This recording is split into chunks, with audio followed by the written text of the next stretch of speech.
90% लोग term insurance लेते समय बहुत बड़ी-बड़ी गलतियाँ कर देते हैं। दोस्तों, आज मैं आपको गारंटी देता हूँ कि इस वीडियो को देखने के बाद टर्म इंश्योरेंस से रिलेटेड कोई भी मिस्टेक आप नहीं करेंगे। टर्म इंश्योरेंस से रिलेटेड जितने भी आपके डाउट्स हैं, क्वेरीज हैं, आज क्लियर हो जाएंगे। आज के वीडियो में हम टर्म इंश्योरेंस से रिलेटेड सारे फीचर्स, बेनिफिट्स को डिस्कस करेंगे, उनके सारे राइडर्स को डिस्कस करेंगे। आपको अपनी पॉलिसी के साथ कौन से राइडर्स लेना चाहिए, किन राइडर्स को आपको अवॉइड करना चाहिए, आपको किस एज तक के लिए टर्म इंश्योरेंस लेना है, आपका प्रीमियम टर्म क्या होना चाहिए, आपको कितने अमाउंट का टर्म इंश्योरेंस लेना चाहिए। साथ ही इस वीडियो में मैं आपको बताऊंगा कि टॉप 5 बेस्ट इंश्योरेंस कंपनीज कौन सी हैं जिनके साथ आप अपना टर्म इंश्योरेंस ले सकते हैं। इसीलिए इस वीडियो के साथ एंड तक बने रहिए। नमस्कार दोस्तों, मैं हूं आशुतोष, आपका पर्सनल फाइनेंस कोच। चलिए वीडियो को शुरू करते हैं। बहुत सारे स्टडीज में यह देखने को मिला है कि इंडिया में जितने भी लोग टर्म इंश्योरेंस लेते हैं, ज्यादातर लोग अंडर इंश्योर्ड होते हैं। मतलब जितनी भी उनकी फाइनेंशियल लाइबिलिटीज होती हैं, उससे उनका टर्म इंश्योरेंस कवर नहीं कर पाता है। टर्म इंश्योरेंस का बेसिक कंसेप्ट यह है कि जो फैमिली का अर्निंग मेंबर है, कल को ना रहे तो उस इंश्योर्ड की फैमिली के सारे फाइनेंशियल गोल अकम्प्लिश होना चाहिए। इवन इंश्योर्ड के जो स्पाउस हैं, उनके आफ्टर रिटायरमेंट के एक्सपेंसेस भी उस अमाउंट में कवर होना चाहिए। एक सही अमाउंट का टर्म इंश्योरेंस लेने के लिए या तो आप अपने एनुअल इनकम का 20-25 टाइम्स टर्म इंश्योरेंस ले सकते हैं, या फिर आप अपनी ह्यूमन लाइफ वैल्यू कैलकुलेट कर सकते हैं, जिसमें आपके सारे एक्सपेंसेस एंड फाइनेंशियल गोल को कैलकुलेट करके प्रेजेंट वैल्यू में उस अमाउंट का आपको टर्म इंश्योरेंस दिया जाता है, जिसे आप किसी भी ऑनलाइन टूल के मीडियम से कैलकुलेट कर सकते हैं, या फिर आप किसी अच्छे फाइनेंशियल एडवाइजर से कंसल्ट करके उस ह्यूमन लाइफ वैल्यू को कैलकुलेट करके उस अमाउंट का टर्म इंश्योरेंस ले सकते हैं। जितना इंपॉर्टेंट है टर्म इंश्योरेंस लेना, उतना ही इंपॉर्टेंट है एक सही अमाउंट का टर्म इंश्योरेंस लेना। कितने सालों का टर्म इंश्योरेंस लेना है, उसके लिए आप अपनी रिटायरमेंट एज तक का टर्म इंश्योरेंस ले सकते हैं, या फिर जब तक आपकी सारी फाइनेंशियल लाइबिलिटीज ओवर नहीं हो जाती हैं, तब तक के लिए टर्म इंश्योरेंस ले सकते हैं, जैसे कि 60-65। यदि आप अर्ली 20s में टर्म इंश्योरेंस ले रहे हैं, तो ऐसे में आप हायर एज का टर्म इंश्योरेंस भी कंसीडर कर सकते हैं। ऐसे में जो प्रीमियम डिफरेंस है 65 का और 75 का और इवन 85 का बहुत ज्यादा नहीं होगा। लेकिन जब आप अपने 30s में पॉलिसी ले रहे हैं, तो आपको स्ट्रिक्टली अपने लाइबिलिटीज या फिर अपने रिटायरमेंट एज तक स्टिक रहना चाहिए। यदि आप 40s में, लेट 40s में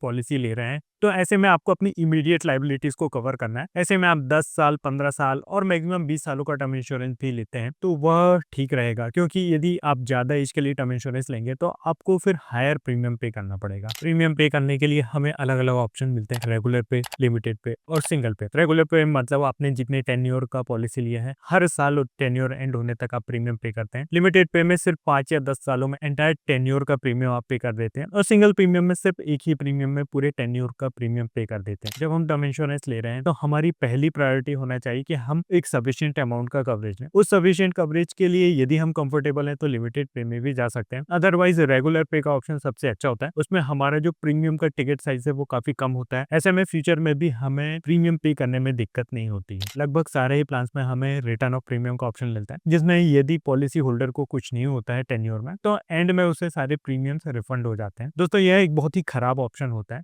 इसके लिए हमें ऑलरेडी 30-35% एक्स्ट्रा प्रीमियम पे करना होता है। तो इससे अच्छा है कि हम एक प्योर टर्म इंश्योरेंस ले विदाउट रिटर्न ऑफ प्रीमियम, और जो रिमेनिंग पार्ट है उसे हम कहीं भी इन्वेस्ट कर सकते हैं। बहुत सारे प्लान्स में हमें नो कॉस्ट टर्म इंश्योरेंस या फिर स्पेशल एग्जिट वैल्यू का ऑप्शन मिलता है, जिसमें 35 या 40 सालों की पॉलिसी होती है। तो टेन्योर खत्म होने के 5 साल पहले हम अपनी पॉलिसी को सरेंडर करके अपना जितना भी प्रीमियम पे किया है उसे वापस ले सकते हैं। तो यह जो ऑप्शन होता है फ्री ऑफ कॉस्ट अवेलेबल होता है। तो यदि आप अर्ली 20s में या फिर लंबे टेन्योर की पॉलिसी ले रहे हैं, तो ये आपको फ्री ऑफ कॉस्ट मिल जाता है। लेकिन यदि आप अपने 30s या फिर 40s में नो कॉस्ट टर्म इंश्योरेंस लेना चाहते हैं, तो ऐसे में आपको फिर लंबे टेन्योर की पॉलिसी लेना चाहते हैं, तो हमें स्पेशल एग्जिट वैल्यू गेन करने के चक्कर में जबरदस्ती लंबे टेन्योर की पॉलिसी नहीं लेना है। हमें स्ट्रिक्टली हमारी जो रिटायरमेंट एज या फिर जो हमारी लाइबिलिटीज है उससे स्टिक रहना है। बहुत सारे टर्म इंश्योरेंस आपको स्पाउस कवर का भी ऑप्शन देते हैं, जिनमें आप अपनी ही पॉलिसी में अपने स्पाउस को अपनी एलिजिबिलिटी पे एक टर्म इंश्योरेंस दे सकते हैं। किसी भी टर्म इंश्योरेंस में इनकम और एजुकेशन का बहुत स्ट्रिक्ट क्राइटेरिया होता है। ऐसे में यदि आपके स्पाउस होम मेकर हैं, अर्निंग नहीं करते हैं, या फिर उनका एजुकेशन उतना हाई नहीं है, फिर भी आप अपनी एलिजिबिलिटी पे उन्हें टर्म इंश्योरेंस दे सकते हैं। लेकिन यदि आपके स्पाउस अर्निंग है, तो सेपरेट टर्म इंश्योरेंस देना ही ज्यादा बेटर होगा, क्योंकि जब कोई अपने खुद के टर्म इंश्योरेंस में स्पाउस को ऐड करता है, तो स्पाउस कवर के लिए कुछ कंडीशन होती है, जैसे कि पॉलिसी होल्डर से पहले यदि स्पाउस की डेथ हो जाती है, तो स्पाउस कवर आपको नहीं मिलता है। यदि पॉलिसी होल्डर और स्पाउस दोनों की डेथ साथ में होती है, तो भी आपको स्पाउस कवर कवर नहीं मिलता है। तो ऐसे में यदि स्पाउस को आप टर्म इंश्योरेंस नहीं दे सकते हैं तो अपने पॉलिसी में क्लब करके एक स्पाउस कवर के साथ टर्म इंश्योरेंस उन्हें दे सकते हैं। टर्म इंश्योरेंस लेते समय एक स्मोकर के प्रीमियम एंड नॉन स्मोकर के प्रीमियम में काफी बड़ा डिफरेंस होता है। ऐसे में कई बार लोग स्मोकर होते हुए भी नॉन स्मोकर डिक्लेयर करके पॉलिसी लेना चाहते हैं। तो दोस्तों, स्मोकिंग के कारण आपकी हेल्थ पे काफी रिस्क बढ़ जाता है। इसी कारण इंश्योरेंस कंपनी आपसे एक्स्ट्रा प्रीमियम चार्ज करती है। मैं आपको सजेस्ट करूंगा कि आप यदि स्मोकर हैं तो स्मोकर का ही प्रीमियम पे करें। इसके अलावा अपनी एजुकेशन एंड इनकम से रिलेटेड कोई भी मिसलीडिंग इन्फॉर्मेशन हमें नहीं देना चाहिए। अपनी हेल्थ से रिलेटेड या पास्ट मेडिकल हिस्ट्री से रिलेटेड कोई भी मिसलीडिंग इन्फॉर्मेशन या फिर कोई भी कंडीशन को हाइड करके टर्म इंश्योरेंस हमें नहीं लेना चाहिए। राइडर्स या फिर एड ऑन्स की बात करें तो टर्म इंश्योरेंस लेते समय एक इंपॉर्टेंट राइडर है जो हमें लेना चाहिए, वेवर ऑफ प्रीमियम का, जिसमें इंश्योरेंस कंपनी कुछ स्पेशल कंडीशंस में हमारे फ्यूचर के प्रीमियम्स वेव ऑफ कर देती हैं। कुछ इंश्योरेंस कंपनी डिसेबिलिटी के केस में प्रीमियम को वेव ऑफ करती है, कुछ इंश्योरेंस कंपनी क्रिटिकल इलनेस के केस में, और कुछ इंश्योरेंस कंपनी दोनों ही कंडीशन में हमारे जो फ्यूचर प्रीमियम्स है उन्हें वेव ऑफ कर देती है। यह एक बहुत ही अच्छा राइडर है जो कि हमें हमारी पॉलिसी के साथ लेना ही चाहिए। कुछ इंश्योरेंस कंपनी हमें इंक्रीजिंग सम एश्योर्ड का ऑप्शन भी देती है। क्या होता है कि जब हम अपना पहला टर्म इंश्योरेंस लेते हैं उस समय हमारी इनकम भी कम होती है, हमारी लायबिलिटीज भी कम होती हैं, और ऐसे में उस समय के हिसाब से हम एक टर्म इंश्योरेंस परचेज कर लेते हैं। लेकिन फ्यूचर में जब हमारी इनकम बढ़ती है, लाइफ स्टाइल बढ़ता है, फैमिली बढ़ती है, तो हमारी लायबिलिटीज भी बढ़ती है और टर्म इंश्योरेंस की रिक्वायरमेंट बढ़ जाती है, और ऐसे में हमें हायर एज पे एक दूसरा टर्म इंश्योरेंस लेना होता है और ऐसे में हमें हायर प्रीमियम पे करना होता है। ऐसे में इंक्रीजिंग सम एश्योर्ड वाला जो ऑप्शन है वह एक बहुत ही बेनिफिशियल ऑप्शन हो सकता है, जिसमें हमारी एज, अर्निंग और लायबिलिटीज के साथ साथ हमारे जो कवरेज है वह भी बढ़ते जाता है, और ज्यादातर केसेस में over a period of time हमारा जो कवरेज है वह डबल हो जाता है। तो इंक्रीजिंग सम एश्योर्ड वाला ऑप्शन वो भी हम अपने पॉलिसी के साथ ले सकते हैं। नेक्स्ट राइडर है क्रिटिकल इलनेस राइडर, जो कि आपको कंपनी की लिस्टेड डिसीज में से कोई एक डिसीज डिटेक्ट होने पर लमसम बेनिफिट का पे आउट करता है। कई बार इसके जो बेनिफिट होते हैं आपके पॉलिसी से सेपरेट होते हैं और कई बार एक्सेलरेटेड होते हैं, मतलब कि आपके सम एश्योर्ड से कम करके आपको क्रिटिकल इलनेस के बेनिफिट दिए जाते हैं, जैसे कि आईसीआईसीआई प्रूडेंशियल आई प्रोटेक्ट स्मार्ट में। भले ही इसके बेनिफिट सेपरेट हो या फिर एक्सेलरेटेड हो, मैं सजेस्ट करूंगा कि आप ये जो क्रिटिकल इलनेस की पॉलिसी है टर्म इंश्योरेंस के साथ न लेकर आप सेपरेट जनरल इंश्योरेंस या फिर हेल्थ इंश्योरेंस कंपनी से लें। ऑलरेडी यह health insurance general insurance company का ही प्रोडक्ट है, जिसे लाइफ इंश्योरेंस कंपनी बल्क में परचेज करते हैं। यह काफी कॉम्प्लेक्स प्रोडक्ट होता है, इनकी टर्म्स कंडीशन काफी ज्यादा कॉम्प्लेक्स होती हैं। ऐसे में भले ही हमें जनरल इंश्योरेंस कंपनी के साथ प्रीमियम हाई पे करना पड़ता है, समय के साथ हमारा प्रीमियम बढ़ता जरूर है, बट वो कॉम्प्रिहेंसिव पॉलिसीज होती हैं और उनमें स्कोप ऑफ कवरेज काफी हाई होता है। नेक्स्ट राइडर जो हमें टर्म इंश्योरेंस के साथ देखने को मिलता है वो है एक्सीडेंटल डेथ बेनिफिट राइडर। यदि आपके पॉलिसी में यह इनबिल्ट नहीं है तो आई वुड सजेस्ट यू कि आप इसे अवॉइड करें। एक्सीडेंटल डेथ की जो पॉलिसी है आपको सेपरेट जनरल इंश्योरेंस कंपनी से भी मिल जाती है, उनका प्रीमियम भी काफी कम होता है और वो भी आपकी एज के साथ बढ़ता नहीं है। ऐसे में दोनों ही इंश्योरेंस को हमें सेपरेट रखना चाहिए। कई बार क्या होता है, किसी पॉलिसी होल्डर की डेथ हो जाने पर यदि एक्सीडेंटल डेथ प्रूफ नहीं होती है तो जो पॉलिसी का पूरा जो कवरेज है वह इंश्योरेंस कंपनी रोक कर रखती है। ऐसे में जो नॉमिनी होते हैं उन्हें